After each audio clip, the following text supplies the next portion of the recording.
A continuación, Noticiero Telesucesos. Clasificación A. Apto para todo público.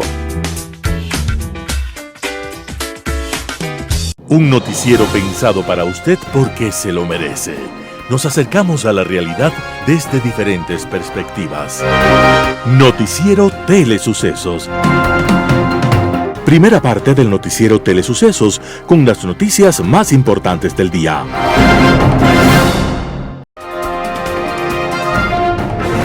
Un día como hoy. No todas las obras de arte tienen un nacimiento fácil. En París, en 1913, se estaba estrenando un ballet llamado La Consagración de la Primavera.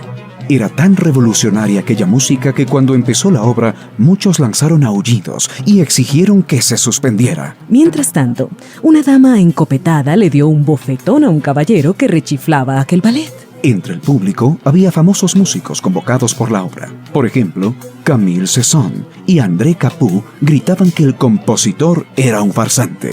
Mauricio Ravel gritaba desde otro extremo que el autor era un genio portentoso. El embajador de Austria reía a las carcajadas y un noble alemán lo llamaba estúpido blasfemo. Una princesa española decía que ella tenía 60 años y que nunca antes nadie le había tomado el pelo, mientras Debussy pedía a gritos que dejasen escuchar aquella música maravillosa. Esa obra que tanto barullo armaba era creación de un músico ruso radicado entonces en París, Igor Stravinsky. Y era una muestra más de que había llegado al mundo de la música para revolucionarla por siempre. Este músico, de familia de artistas y con muy tempranos estudios en el pentagrama, era Igor Stravinsky, uno de los grandes compositores del siglo XX. Y estaban haciendo un día como hoy, 17 de junio de 1781, cerca de San Petersburgo, para conmover al siglo XX con su nueva concepción de la música. Las principales noticias del día. Titulares. Ecuador busca apoyo de UNICEF para la lucha contra el reclutamiento de menores por bandas criminales. Presidente Noboa envía nuevo proyecto de ley económica urgente, esta vez para recuperar áreas protegidas. Tarjetas de créditos notifican a sus clientes consumos con impuesto a la salida de divisas. En política internacional, a cada uno lo suyo. Los editoriales serán de César Ulloa, Inseguridad y Violencia. Santiago Basabe. El siguiente paso será la confrontación. Noticias del día. Ecuador busca apoyo de UNICEF para la lucha contra el reclutamiento de menores por bandas criminales. La vicepresidenta de Ecuador, María José Pinto, se reunió con el representante del país del Fondo de las Naciones Unidas para la Infancia, UNICEF, Arturo Romboli, con el objetivo de proponer que este organismo asesore en los procesos técnicos y de articulación institucional al nuevo comité que creó el gobierno, con el que busque erradicar el reclutamiento de menores por parte de bandas criminales. En esa reunión también estuvieron presentes el ministro del Interior, John Reinberg, quien lidera el comité, y el ministro de Inclusión Económica y Social, Harold Burbano. Durante la cita, UNICEF presentó datos levantados en comunidades donde se han identificado casos de reclutamiento de menores, resaltando factores de riesgo como la pobreza extrema, la falta de acceso a educación, actividades extracurriculares, oportunidades laborales y la ubicación territorial de las familias afectadas. Mientras que desde el Ministerio del Interior se expusieron los lineamientos de una política pública centrada en la prevención, la protección de derechos, la promoción de oportunidades y la persecución penal de quienes se benefician de estas prácticas consideradas una grave violación a los derechos humanos, detalló la vicepresidencia. La vicepresidenta Pinto destacó que el reclutamiento forzado o inducido de niños, niñas y adolescentes es una problemática compleja que exige respuestas integrales y urgentes desde los gabinetes de seguridad y social. Desde enero a junio del 2025, entre 1.200 y 1.300 menores fueron arrestados por su vinculación al crimen organizado, según datos que dio el ministro Burbano, mientras que la vicepresidencia señaló que entre 2021 y 2023 las detenciones de menores de entre 12 y 17 años se incrementaron en un 20% en todo el país. El presidente Noboa envía nuevo proyecto de ley económica urgente, esta vez para recuperar áreas protegidas. El presidente Daniel Noboa envió a la Asamblea Nacional su tercer proyecto de ley calificado como urgente en materia económica, con el objetivo de establecer un nuevo modelo de gestión para las áreas naturales protegidas del país y fomentar el desarrollo económico local de manera sostenible. El proyecto, denominado Ley Orgánica de Recuperación de Áreas Protegidas y Promoción del Desarrollo Local, propone ordenar, proteger y reactivar económicamente territorios que han sido afectados por economías ilegales, actividades criminales y abandono institucional, pese a estar legalmente reconocidos como zonas protegidas. La propuesta incluye mecanismos contractuales que permitirían la participación del sector privado nacional e internacional en la administración, operación y protección de estas áreas bajo estrictos lineamientos ambientales. Además, promueve actividades sostenibles como el turismo ecológico, la investigación científica, la prestación de servicios ambientales y la generación de empleo digno, en especial para comunidades locales. El gobierno justifica la urgencia del proyecto debido al deterioro de las condiciones de seguridad y de conservación en los sistemas o ecosistemas estratégicos del país, agravado por la minería ilegal, la tala indiscriminada, el narcotráfico y el conflicto armado interno. Según el proyecto, estas amenazas han convertido a las áreas protegidas en blancos de grupos criminales, afectando también al sector turístico y a las comunidades que dependen de él. La Asamblea Nacional deberá tramitar y pronunciarse sobre esta propuesta en un plazo máximo de 30 días. Tarjetas de créditos notifican a sus clientes consumos con impuesto a la salida de divisas. Las tarjetas de crédito están notificando a sus clientes sobre los consumos en el exterior hechos desde el 2022 para que las personas puedan realizar su declaración del impuesto a la salida de divisas ISD. El Servicio de Rentas Internas estableció como obligación que los contribuyentes deben presentar la declaración del impuesto a la salida de divisas por los años 2022, 2023, 2024 hasta el 30 de junio del 2025. Aunque no haya salido del país, las compras realizadas en plataformas internacionales son consideradas como consumos en el exterior, pues están asentadas en otros países, ejemplo, Uber Trip, Uber Eats o Netflix. Si el contribuyente maneja varias tarjetas, debe sumar los consumos de todas sus tarjetas que generen ISD y si no superan los 5.109.79 no deben pagar nada por ese impuesto y tampoco deben presentar la declaración en cero. Para regularizar su situación tributaria, los contribuyentes podrán declararlo de manera acumulada por cada año fiscal a través del SRI en línea, utilizando el formulario simple de pagos con el código 4580 hasta el próximo 30 de junio. El ISD actualmente es del 5% y se aplica a toda transferencia, envío o traslado de divisas al exterior, ya sea en efectivo, cheques, transferencias electrónicas, retiros o pagos con tarjetas. Entrevista del día. En Radio Sucesos estuvo Julio López, cofundador y director de proyectos en Fundación Datalad. El tema, los riesgos de la nueva ley de inteligencia. Escuchemos lo que dice. En este momento, cuando ya tenemos una ley de protección de datos vigente, cuando muchas de las organizaciones en el país, tanto privadas como públicas, estamos preparándonos justamente para cumplir con la ley, porque no es que todo el mundo conoce estos temas. Y en este contexto, justamente tener una ley de este tipo, donde buscas acceder a información de todos los sectores, en este caso, como se menciona, tanto el sector privado y el sector público, es súper importante que todos estemos conscientes de que ya existe el aparataje, digamos, jurídico para proteger nuestros datos. Ahora, ¿cómo eso se va a establecer en esta ley? Todavía es incierto. Se habla sobre todo de principios generales, ¿no es cierto?, de necesidad y proporcionalidad de la información en la ley, y se menciona esto respecto a la ley de protección de datos. Sin embargo, falta muchísima especificidad en cómo se va a hacer. Un tema clave que todos manejamos en esta área es cómo se lleva la gobernanza de datos. Es un término muy técnico, pero para que entienda un poco la audiencia, vamos a desglosarlo un poco. ¿Cuáles son estas normas y procesos que deben existir para que un dato, una información específica, sea gestionada a lo largo de una cadena? Tú tienes un dato que generas, ¿no es cierto? Mi nombre, mi apellido, todo eso es un dato personal. Ahora, ¿cómo esto traslada a los distintos sistemas de información es justamente cómo las entidades públicas y privadas tienen procesos para que se maneje esa información, tanto cuál se publica, ¿no es cierto?, que no se publica, que se guarda, que se anonimiza. Son temas internos ya que muchas organizaciones los deben trabajar.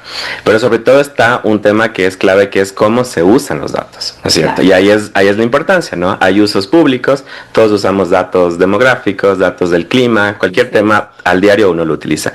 Pero hay otros datos que son personales, que son sensibles, que también se tiene que tener en cuenta cómo se los va a usar. Claro. Para esos procesos y protocolos existe la gobernanza, que es cómo yo tengo todo este proceso, lo dibujo, ¿no es cierto?, de un paso del 1 hasta la XN, y cómo todo eso se va a llevar a cabo y quién es responsable de hacerlo. Y eso justamente es lo que la ley establece de alguna forma y te dice, va a existir un Sistema Nacional de Información, va a existir una entidad que va a llevar a cabo todo esto, pero justamente en el reglamento que se menciona que va a desarrollarse en los siguientes 180 días es donde se debe especificar esta serie de pasos técnicos, que es lo donde más nos preocupa, porque ahorita, digamos, los principios se establecen en la ley, pero ahora cómo se va a llevar a cabo eso es justamente lo que está ahorita en debate, y creo que abre un espacio súper clave para la sociedad civil, porque tenemos que estar en ese debate. No estuvimos antes en el proceso de la ley, quizás hubieron muchos análisis y analistas que presentaron información, pero no se tomó en cuenta, y ahora es el momento de hacerlo. Tratándose desde el 2018, porque no fue una ley impulsada por este gobierno, pero bueno, se la aprobó en este gobierno.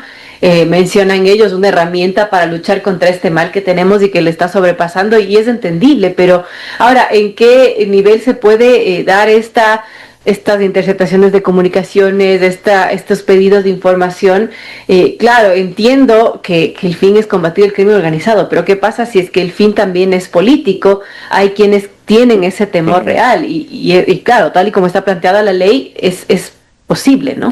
Es posible, y de hecho, digamos, hoy en día ya pasa. Hoy en día ya existe pedidos de información a las empresas de telecomunicación, a varias empresas, por ejemplo, internacionales como Meta, ¿no es cierto?, todas las plataformas de Facebook, de Instagram, ya existen pedidos de gobierno. Y uno puede ver en las páginas de estas organizaciones cuánto ha pedido, o sea, sobre todo de manera agregada, no tan específica. Entonces, digamos, ahorita lo que establecemos, si bien la ley te dice que no se va a pedir información respecto a temas de vulnerabilidad como orientación sexual, o pertenece a algún partido político, alguna institución específica, todavía no tenemos claridad al respecto, porque la ley es muy general. Te dice, vas a acceder a información, de hecho histórica, de los últimos 5 años, de personas, o sea, de datos personales, y eso preocupa muchísimo, porque a nivel de telecomunicaciones tú puedes saber dónde está una persona, qué navega, qué plataformas navega, qué información accedes tú a través de tu teléfono, de tu conexión, ¿no es cierto? Entonces, hay muchísima información que todavía no se establece qué tipo de información se va a solicitar y para qué, la necesidad. ¿Para qué yo voy a solicitar esa información? En nuestro caso, digamos, los análisis jurídicos los dejo para los abogados, pero en nuestro caso, desde la parte técnica, sí es preocupante, por ejemplo, que los sistemas hoy en día, de los 7 subsistemas que habla la ley, no existe interoperatividad de sistemas en Ecuador. O sea, que es decir, que cómo se hablan estos sistemas de información, cómo se conectan. Y luego tú al saber, por ejemplo, mis datos, cómo los están procesando estas instituciones, no hay información al respecto. Por eso la Ley de Protección de Datos, de alguna forma, te establece este marco para que tú puedas saber qué hacen con mi información en el sector público.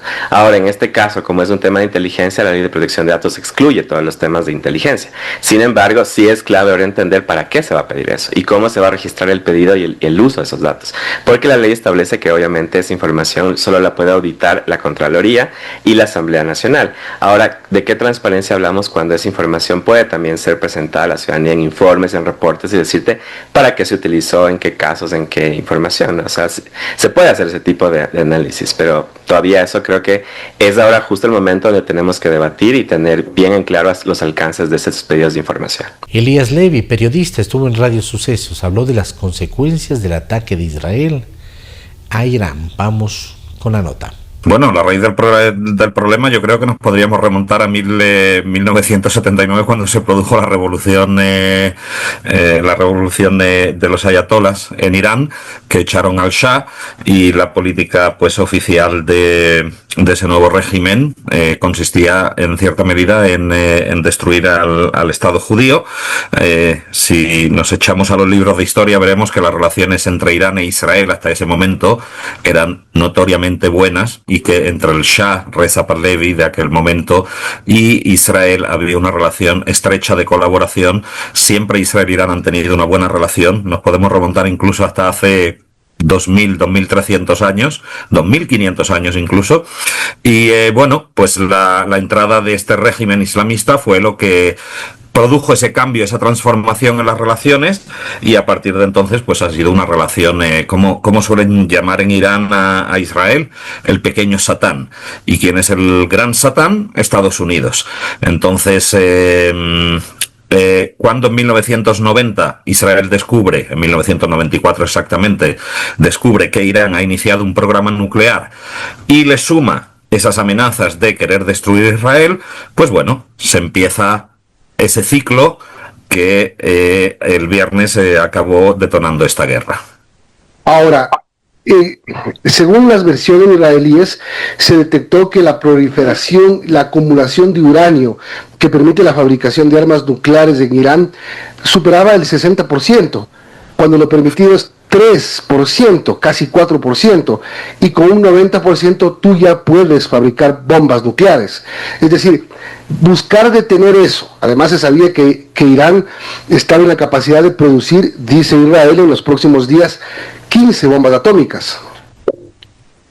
Bueno, el asunto está, Milton, en que producir uranio enriquecido, digamos, del 3% al 60% se tardan, no sé exactamente cuál es el tiempo, pero se tardan muchos meses y hasta años, ¿no? El asunto es que saltar del 60 al 90 se hace de una manera relativamente fácil, se pueden tardar apenas unas semanas.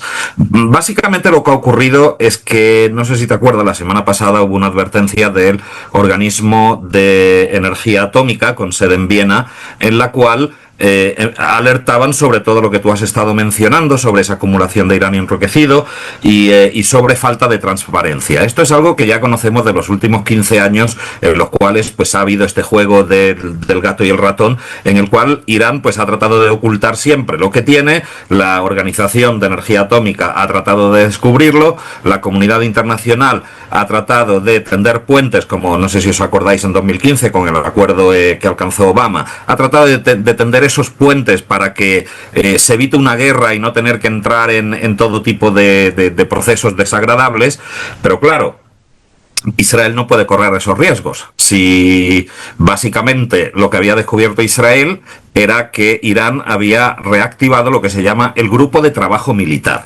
¿De acuerdo? Hasta ahora Irán se supone que no tiene armas nucleares, pero Israel seguía muy de cerca todo este proceso y detectó que la parte que tiene que ver con el uso militar del uranio había empezado ya a trabajar, con lo cual en ese momento pierdes el control de la situación y se le hizo necesario, o consideró necesario, que tenía que lanzar el ataque, un ataque que sinceramente yo recuerdo allá por el año 2003, estamos hablando de hace 22 años, tenía enfrente de mí a alguien de la inteligencia, del servicio de inteligencia israelí, diciéndome que iba a ser necesario ese ataque. O sea, estamos hablando de algo que han estado retrasando y retrasando y retrasando y retrasando hasta que, bueno, han considerado, por las razones suyas, que se hacía ya imposible seguir esperando. En Impacto Informativo, Vicente Albornoz, analista económico y docente, habla acerca del acuerdo técnico del gobierno y el Fondo Monetario Internacional. Escuchemos lo que opina. El gobierno ecuatoriano lleva ya 16 años consecutivos con más gastos que ingresos. O sea, llevamos 16 años consecutivos de déficit fiscal. ¿Qué podemos hacer ante eso? Lo que deberíamos hacer para solucionar de fondo el tema es ajustar las finanzas públicas. A ver, quiero insistir en la gravedad de lo que acabo de decir. El año 2025 podría ser el año número 17 consecutivo de déficit fiscal. Desde el año 2009 hasta ahora, todos los años vamos gastando bastante más de lo que tenemos de ingresos. En algunos años es más extremo y en otros años no tanto, pero vamos gastando bastante más de lo que tenemos de ingresos. La solución sería ajustar las finanzas públicas. ¿Qué significa eso? Muy sencillo, bajar gastos, subir ingresos del gobierno, muy sencillo de decirse, muy complejo de aplicarse. Entonces, esa es la raíz de por qué el gobierno tiene que endeudarse y endeudarse y endeudarse año tras año, año tras año. Lo que se ha hecho ahora es aumentar el cupo aumentar el cupo de lo que el Ecuador podría endeudarse. Entonces, en la práctica, me parece que nos quedaba un cupo de 1.500 millones de dólares todavía que podríamos recibir del Fondo Monetario, y se acaba de agrandar ese cupo a 2.500 millones de dólares. Y probablemente se redefina el plazo en que se nos entreguen esos recursos. No es que mañana llegan 1.000 millones, no. Aquí hay que definir cuándo van a llegar, un tope de hasta 2.500 millones de dólares. ¿Qué opino yo que sería lo ideal?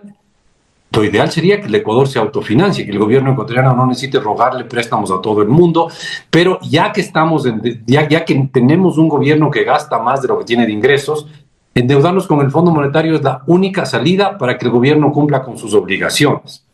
Porque ¿cuál es el problema de habernos endeudado año tras año desde el 2009 hasta el 2025 probablemente? Y cuando digo endeudado, en todos los años la gente contrata deudas y las paga. Pero cuando digo endeudado es que contratamos más deudas de las que pagamos.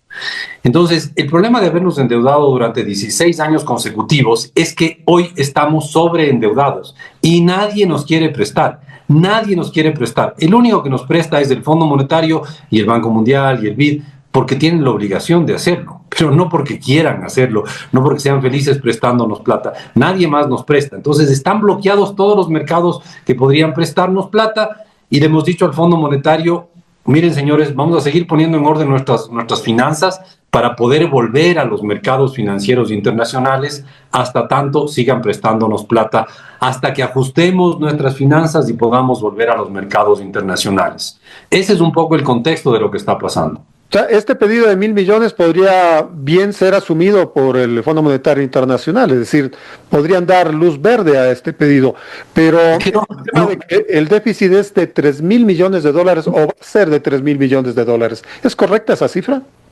Probablemente habría que ver las proyecciones del gobierno, pero a ver, no es que pedimos 1.000, no. Está previsto que nos entreguen 1.500 y ahora se prevé que el cupo sería 1.000 más.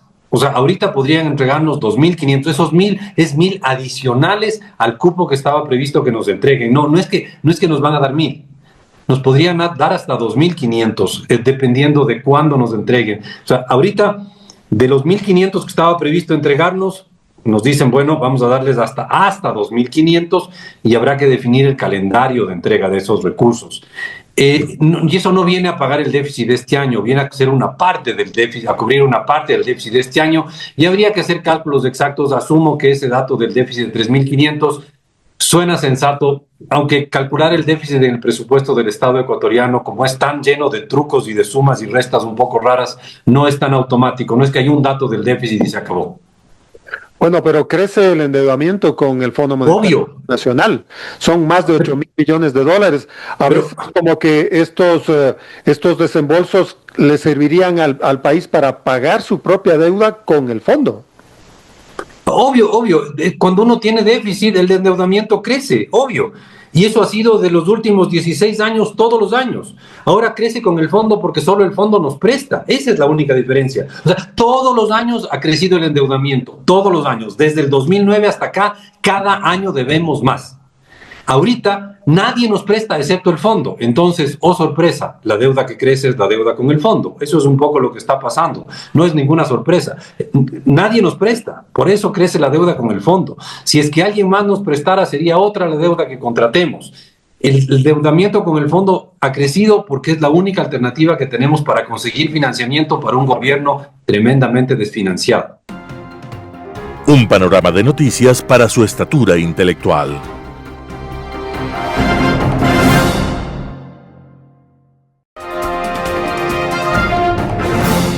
Global Hoy con Alan Carney. A cada uno lo suyo. Esta fórmula intenta definir el complejo concepto de la justicia, entendiéndola como una actuación individual y social que es capaz de reconocer los diversos puntos de vista y expectativas que unas y otras partes tienen sobre temas que los atañen, y de aplicarla para resolver las discrepancias. A final de cuentas, es la capacidad de una sociedad para reconocer que las diversas personas que forman parte de ella pueden ser escuchadas y aceptadas dentro de un marco legal y ético universal. En el desarrollo de las sociedades modernas, esa un tanto nebulosa fórmula se concreta en la ley y el debido proceso para su aplicación, pero nunca se puede olvidar que, sin ese fundamental sentido de la justicia, la ley puede volverse papel mojado. Esta reflexión se orienta a intentar establecer una lectura ética de lo que acontece en Oriente Medio en este momento y en el camino que ha llevado a la región a su actual desatada violencia.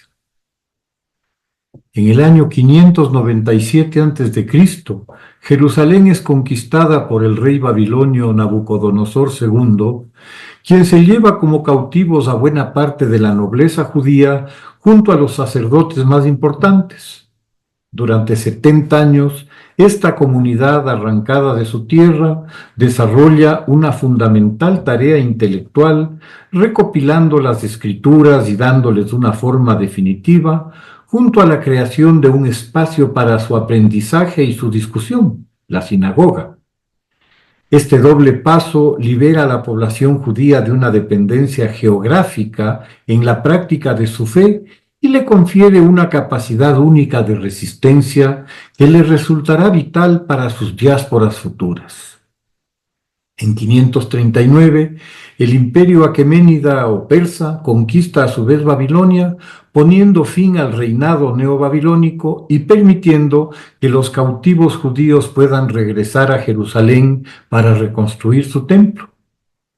Ciro el Grande, el emperador persa, es visto por la Biblia como el libertador de los judíos, un personaje ciertamente admirado en el relato bíblico. Los persas, un pueblo originario del actual Irán, de idioma indoeuropeo, tendrán un papel destacado en la historia regional futura, y es curioso constatar la dualidad con que son vistos en el relato judío de aquel entonces. Antes de la liberación de Ciro, el profeta Daniel habla de un demoníaco príncipe de Persia, como un mortal enemigo del pueblo judío por su condición de pueblo elegido por Dios, del cual el demonio es su rival y contraparte. Estas contradicciones entre profecía y realidad forman parte desde siempre del etos cultural y social de las comunidades judías, ya desde entonces ubicadas en diversas regiones de Mesopotamia, desde Mesopotamia a Egipto, en el Oriente Medio. El conflicto entre la profecía y la realidad, que debería permitir que se dilucide lo que es de lo que se cree que puede ser, lamentablemente lo que hace es reafirmar entre los fanáticos su ciega aceptación sin necesidad de un respaldo racional del profeta y su mensaje. A 2500 años de distancia, parecerían mantenerse imperturbables, inconmovibles e indiscutibles estas concepciones ancestrales, los atavismos y esa renuncia a la razón, vista incluso como debilidad, duda y hasta traición. Como hace 2500 años, los profetas hablan de príncipes demoníacos empeñados desde los tiempos más lejanos en la destrucción del pueblo elegido en medio de una lucha eterna entre bien y mal, Dios del diablo y el diablo, y que continúan en su labor actual en la geopolítica de la región. Hasta 1979, Irán y el Shah Reza eran unos cercanos aliados de Israel, ambos en condición de pueblos distintos y separados de la mayoría árabe predominante en Oriente Medio. La caída del Shah ante la arremetida del fundamentalismo religioso chiita de Jomeini y sus ayatolas crea una nueva realidad política de enemistad visceral entre los antiguos amigos. Con los ayatolas, el discurso del demonio regresa, con Jomeini definiendo incluso sus tamaños, el gran Satán encarnado en Estados Unidos y el pequeño en Israel. La retórica furiosa del fanatismo pasa a ser la norma, anunciando el retorno a un pasado de rencores y de odios religiosos amargos que se habría pensado superados. La entidad política que reemplaza al reino de Irán, la República Islámica de Irán, se transforma en una teocracia retardataria regida por un consejo de clérigos a cual más extremista y arcaico. El proyecto político teocrático contempla entre sus aspectos básicos la destrucción física del pequeño Satán, Israel, y su erradicación de la faz de la tierra. Este objetivo es repetido por las diversas instancias políticas de la Revolución Islámica, desde los clérigos a los administradores laicos del Estado iraní, y en forma alguna se trata de una retórica. La desaparición del Estado judío es un objetivo nacional para ese Irán retornado a la imaginaria pureza ritual del siglo VII. La teocracia iraní llevará adelante durante por lo menos medio siglo una permanente agresión por los más diversos medios contra Israel, creando una infraestructura militar ad hoc alrededor de la llamada Guardia Revolucionaria, paramilitares que en un primer momento serían creados para tener un brazo armado propio que pudiera proteger a los clérigos del ejército regular. Con el tiempo, esa guardia se ha convertido en el actor decisivo para articular un aparato terrorista internacional para atacar a los dos satanes y cualquiera nuevo que por ahí aparezca, por una parte, y para la represión de los peligrosos contrarrevolucionarios internos, en particular las mujeres que pecaminosamente se empeñan en pretender abandonar sus burkas y sus velos en una rebelión seguramente satánica también para dejar de lado esos instrumentos de santidad. La Guardia Revolucionaria, el instrumento armado del fanatismo religioso, protagonizará los ataques contra la AMIA y la Embajada de Israel en Buenos Aires, matando a 100 personas, y financiará o entrenará a diversas milicias regionales en Líbano, Yemen, Siria, Irak, y a grupos armados palestinos como Hamas o la Yihad Islámica, dotándolos con medios altamente destructivos como misiles de diversos alcances, drones, armas convencionales e inteligencia, alineados con ese mandato legal de erradicar a Israel del mapa. Llegamos así a la dramática situación actual que de lado y lado define al otro como al demonio, una visión desde la cual difícilmente se podrá buscar una alternativa de sensatez.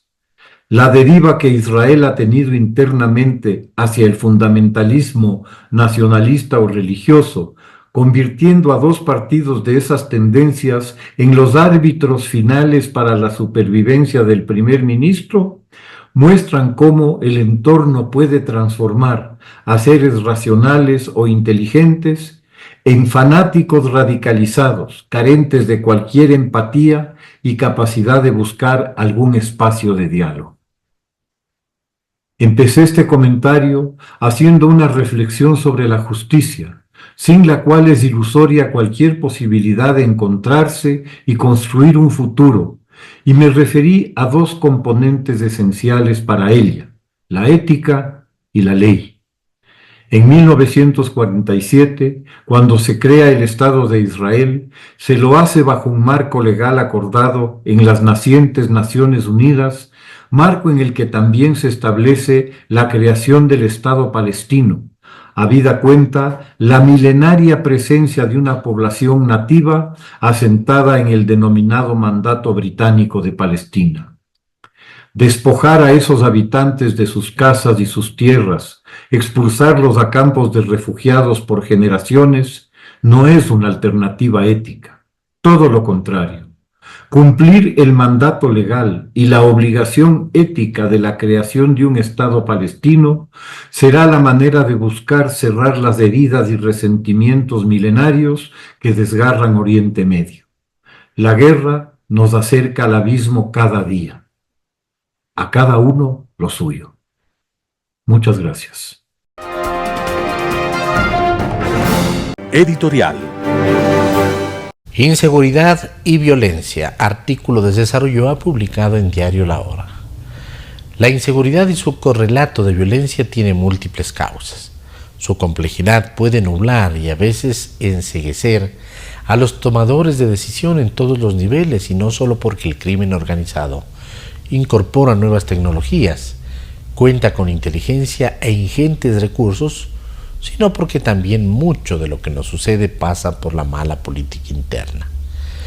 Para muestra, 2 botones: un sistema de administración de justicia que no funciona y se cae a pedazos por corrupción, negligencia y falta de sensibilidad, y la irresponsabilidad de atacar la inseguridad por cálculo electoral. No hay receta replicable para el combate contra la inseguridad, cuando sí experiencias relativamente exitosas como la lucha contra la mafia en Italia y la recomposición de la ciudad de Medellín en Colombia, entre otras. Valdría conocer estas políticas en profundidad y mirar qué se puede tomar de ellas, así como de los sistemas de inteligencia más avanzados en el mundo y que se encuentran en países como Estados Unidos, Francia, Inglaterra e Israel, para citar algunos. Cada país tiene sus propias dinámicas, intereses, composición social y clase política, factores determinantes para lograr o no buenos resultados. En los casos mencionados se logró que la seguridad y la convivencia pacífica sean acuerdos nacionales y no solamente demagogia electoral u oportunismo coyuntural. Esto significa que diversos sectores de esas sociedades asumieron roles, compromisos e incluso aportaron con recursos para sellar un pacto social. Mientras eso sucedía, no se dejó de combatir a los delincuentes, se dignificó a sectores pauperizados y se evaluó el funcionamiento del sistema de justicia, además de la policía y las Fuerzas Armadas. La búsqueda de la paz es permanente, así como mejorar las condiciones de vida de los segmentos más pobres, acentuados en las zonas rurales, fronterizas y poblaciones que están en las orillas. La principal preocupación ahora es el negocio de la droga y sus etapas: producción, distribución, comercialización, administración, inversión, relacionamiento exterior y narcopolítica. Entender cada una de estas etapas nos permitirá atacar con mayor eficiencia y mejores resultados. Artículo de César Ulloa publicado en Diario La Hora. El siguiente paso será la confrontación. Santiago Basabe, primicias. Hasta el momento, los astros se han alineado con el libreto gubernamental. El personaje principal y acaso único está donde tiene que estar, en el pináculo del poder. Los otros, sombras simplemente, actúan en función de lo que se les dispone o de los intereses que desean precautelar. Algunos tienen necesidad de figurar públicamente porque esa ha sido su aspiración de vida. Otros se contentan con el palmoteo o la invitación a cenar en medio de la siempre engalanada escolta. Ninguna crítica, solo descripción. Al final, la vanidad y el servilismo son parte de la naturaleza humana. La utilería, los diálogos y las acotaciones van en la línea del mensaje que se esperaba posicionar. ¿Estás conmigo, que estoy del lado correcto de la historia, o te sitúas en la oprobiosa vereda de los defensores de la delincuencia? Como no existe oposición política a la que se pueda situar como legítima contradictora, colocar en ese lugar al crimen organizado ha sido hasta el momento beneficioso para que el argumento oficial pueda fluir. Buen ensamble de otros montajes ya vistos en la región. Si te opones al gobierno u osas musitar algo relacionado con la defensa de los derechos de las personas, terruco era tu estigma. El abril rojo de Santiago Roncagliolo es la mejor forma de capturar este libreto desarrollado en el Perú unas décadas atrás. Pero la trama no puede ser lineal, hay que variar, y con fuerza. En la disrupción está el éxito de la obra. Por eso, pronto, antes que el despistado público lo imagine, vendrá la confrontación con las instituciones que podrían afectar el cabal cumplimiento del libreto. Si la mayoría legislativa llega a estropearse por motivos varios, entre los que el mal reparto siempre será la razón más importante, pues habrá llegado el momento de posicionar la idea de que la Asamblea Nacional no permite el cambio, que opera para el crimen organizado y que por tanto disolverla es una cuestión de seguridad nacional. El que se oponga no es demócrata sino delincuente. ¿Quién se opone en la fila? Luego, más tarde, pero no tanto, será el turno de la justicia. La Corte Constitucional en algún momento tendrá que enfrentar las demandas contra varias de las leyes que se están aprobando en la legislatura y allí no tendrá mayor margen de maniobra. Deberá declarar la inconstitucionalidad de muchas de ellas. La respuesta irá en la misma tónica: jueces penales entregados a la defensa del delito y del delincuente. Hay que salir de ellos. El mecanismo para desprenderse de los 9 de la Corte Constitucional o de los que hasta ese momento no hayan sido seducidos por los aromas del poder es lo menos importante. Siempre habrá un resquicio legal al cual asirse y si no lo hay, pues la fuerza suele encontrar un argumento que la justifique. Además, si a patada limpia sacaron a Santiago Velázquez y los integrantes del extinto Tribunal Constitucional, ¿por qué ahora no se podría reeditar algo parecido? La confrontación, por tanto, es la parte del libreto que está por venir y que, desafortunadamente, no encuentra voces calificadas para evidenciarla. Aunque desde los diferentes sectores sociales se puede colocar en la arena de la discusión pública los potenciales peligros de los escenarios que se encuentran en estado de gestación, quienes son los llamados a posicionar un discurso de defensa de los valores democráticos son los actores políticos de oposición, actores con mediana credibilidad ciudadana, referentes de la vida pública e interesados en que las libertades no se difuminen. De esos, hoy por hoy, hay carencia casi total. Ahí está, junto al vestuario y la tramoya utilizadas por el libreto oficialista, otro ingrediente que abona a que la confrontación llegue pronto y con fuerza. Santiago Basabe, Primicias. Noticias internacionales. Detienen al sospechoso de matar a una congresista demócrata y a su marido en Minnesota. Detenido en Estados Unidos el sospechoso del asesinato de la legisladora demócrata Melissa Hortman y de su marido tras una búsqueda de 2 días. Vance Bolter, de 57 años, fue encontrado en un bosque de Minnesota. Se le acusa de hacerse pasar por policía y disparar mortalmente a la expresidenta demócrata de la Cámara de Representantes de Minnesota, Melissa Hortman, y a su marido en su casa el sábado en Minneapolis. El gobernador Tim Walz calificó el tiroteo como un asesinato por motivos políticos y agradeció a los agentes su trabajo.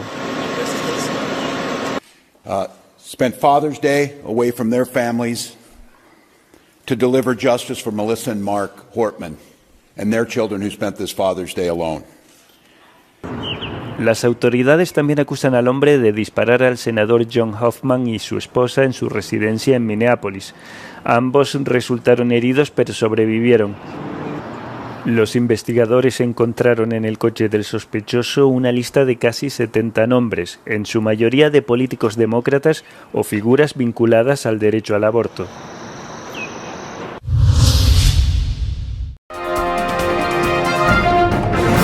Bruselas y La Haya acogen multitudinarias protestas contra la ofensiva israelí en Gaza. Más de 100.000 manifestantes salieron el domingo a las calles de La Haya vestidos de rojo para protestar contra la política del gobierno de Países Bajos hacia Israel. Era la segunda vez que la llamada protesta de la línea roja tenía lugar en la capital política neerlandesa, superando la participación de un acto similar el mes pasado. Los medios de comunicación locales estimaron la asistencia en 100.000 personas, mientras que los organizadores indicaron que la cifra rondaba las 150.000. Al pasar por delante de la sede de la Corte Internacional de Justicia, los manifestantes trazaron simbólicamente la línea roja que, según denuncian, el gobierno no ha trazado para detener la ofensiva militar israelí en Gaza. Además de en La Haya, en Bruselas también se celebró otra protesta similar con una participación igualmente elevada. Los organizadores estimaron una asistencia de 110.000 personas. Ya se han celebrado varias concentraciones para condenar las matanzas de Israel en Gaza, pero la del domingo ha sido la mayor hasta la fecha.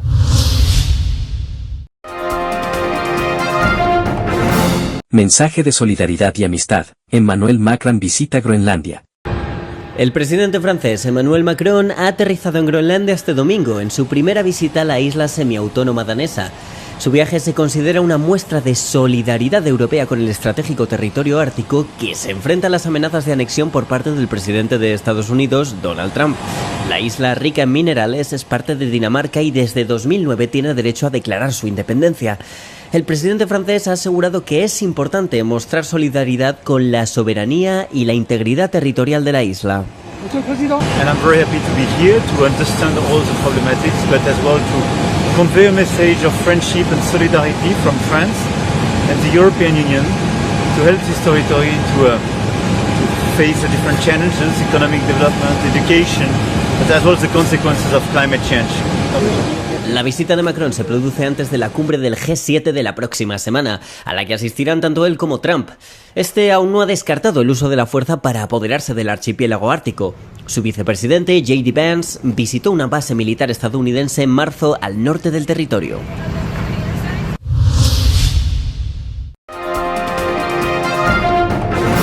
Trump vetó un plan israelí para matar al líder supremo de Irán, según una fuente estadounidense. Israel e Irán se han atacado mutuamente por tercer día consecutivo, matando a decenas de civiles y haciendo temer una escalada del conflicto.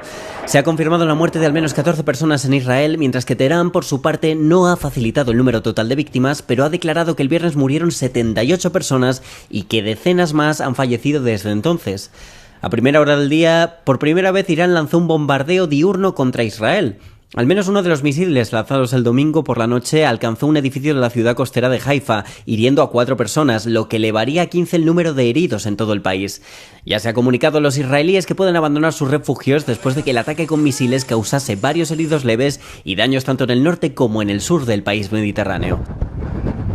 En Irán, imágenes grabadas desde la capital, Teherán, mostraron el cielo nocturno iluminado por un enorme incendio en un depósito de combustible, después de que el ejército israelí iniciase ataques contra el sector petrolero y gasístico iraní. El domingo se suspendieron las conversaciones nucleares entre Estados Unidos e Irán, aunque portavoces de este gobierno afirman que estarían dispuestos a retomarlo. Un funcionario estadounidense afirma que el presidente Trump ha rechazado un plan de los israelíes para matar al líder supremo de Irán, tras asesinar al líder de la Guardia Revolucionaria y a varios científicos, sin olvidar al resto de civiles.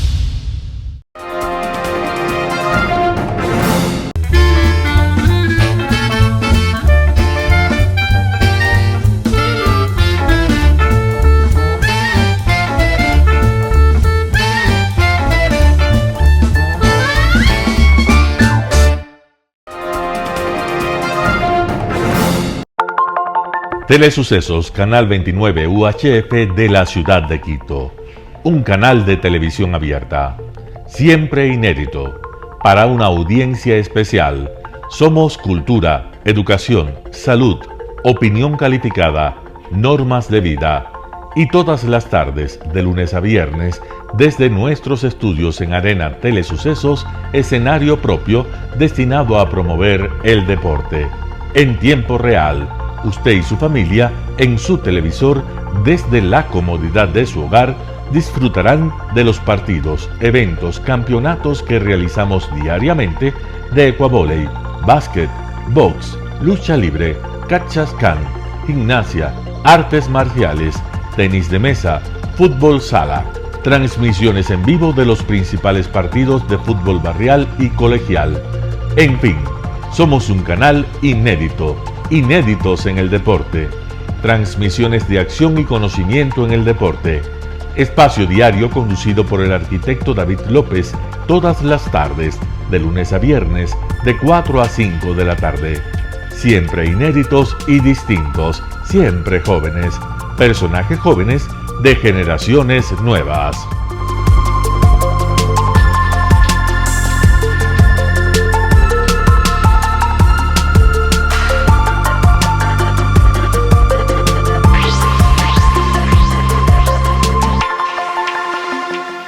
El término arena dejó tiempo atrás de ser sinónimo de muerte. Hoy es un espacio de vida, de desarrollo de una de las actividades básicas del comportamiento humano, el deporte, que quizá, como ninguna, moviliza sentimientos y emociones, elimina como principio la violencia, intereses personales, trampas, desunión e intrigas. El deporte, con sus valores, solo deberá entregar mensajes de bien para mejorar las actuales estructuras sociales y políticas en deterioro en las que vive nuestro país. Hoy entregamos a nuestra audiencia de la ciudad de Quito deportes y en especial a la parroquia de Calderón, uno de los sectores populares de mayor desarrollo de la ciudad, con una población estimada en 1 millón de habitantes que están en contacto diario con el canal 29 UHF, presente con sus instalaciones deportivas en Llano Grande, su centro de gravedad. Telesucesos, desde nuestro estudio principal y en el de Arena Telesucesos, es el único medio de televisión que transmite de lunes a viernes 4 horas diarias de diversos eventos y novedades deportivas: el ecuavóley, básquet, tenis de mesa, halterofilia, taekwondo, esgrima, box, cachascán, gimnasia olímpica. Pueden ser observados en Canal 29 UHF y en todas las redes sociales en su televisión, sin ningún costo, desde la comodidad de su hogar, en nuestro canal y en las redes sociales. Arena Telesucesos es el escenario en donde el deporte tiene vida. Nuestros invitados y jugadores están en la cancha junto a usted y como nunca antes en la pantalla de su televisor, acercándole a un espectáculo inolvidable de luz, color y fiesta. Por fin usted encuentra el deporte que practica y que nunca es transmitido ni considerado por otros medios de comunicación con la importancia que nosotros le damos. El ecuavóley es el gran protagonista en una cancha con todos los estándares y comodidad para su práctica. Es el único deporte ecuatoriano con partida de nacimiento ecuatoriana. Somos inéditos, nos acercamos al deporte popular de nuestra gente que comparte nuestros esfuerzos. En Arena Telesucesos, aparte del atractivo de los eventos deportivos que transmitimos con nuestra señal a los televisores de su hogar, también entregamos muchos de los valores que encierra el deporte y en especial privilegiamos nuestra identidad nacional en el ecuavóley, jerarquizando su presencia como el deporte con partida de nacimiento en nuestro país. Telesucesos no solo entrega en su programación de deportes un espectáculo, sino que impulsa, privilegia y exige a quienes participan que sean parte de los valores y méritos que el deporte encierra: esfuerzo, superación, perseverancia, respeto, solidaridad, compañerismo, disciplina, puntualidad, sana competencia, honradez en la cancha y fuera de ella. La práctica deportiva siempre generará beneficios positivos para su cuerpo y entregará salud estable, pero refuerza además la identidad personal y premia siempre el éxito conseguido. Estamos entregando a nuestra ciudad con Arena Telesucesos un esfuerzo más de un medio que es fiel a su identidad y que a través de sus contenidos de salud, cultura, opinión calificada y ahora deportes, pretende difundir lo que, aparte del entretenimiento, requiere nuestra gente. Lo hasta ahora realizado está hecho con mucho esfuerzo, pasión y el entusiasmo de nuestra parte, de nuestros empleados, trabajadores y pequeños empresarios que creen en nuestras motivaciones. Hemos dado los primeros pasos para este proyecto que seguiremos haciéndolo gracias a ustedes. ¿Cómo llegar? Nuestras instalaciones se encuentran en el norte de la ciudad, en un sector de gran crecimiento y desarrollo urbano al que se accede a través de la vía E35, más conocida como la Avenida Panamericana Norte. Desde el centro comercial El Portal, a 2 kilómetros a la derecha, se encuentra la calle García Moreno, antiguo camino a Llano Grande, una arteria en la que se desarrollan dinámicos comercios. Junto al centro comercial Ciudad Alegría, a 100 metros, hemos llegado a nuestras instalaciones, Arena Telesucesos, la cancha del ecuavóley. Telesucesos, siempre inédito, nuestro canal online a la vanguardia tecnológica, 24 horas de programación continua a través de Internet. Telesucesos Internacional. En el Ecuador y en el mundo, Telesucesos Internacional. ¿Cómo nos sintoniza? Ingresando a www.telesucesos.net. Telesucesos Internacional. Telesucesos, el canal de televisión siempre inédito. El noticiero Telesucesos es retransmitido de lunes a viernes a las 7 horas por Radio Planeta Sur 106.1 FM de la ciudad de Loja. Noticiero Telesucesos. Las opiniones vertidas en este espacio por la producción y dirección del programa son de exclusiva responsabilidad de sus autores y de quienes intervienen en ellos.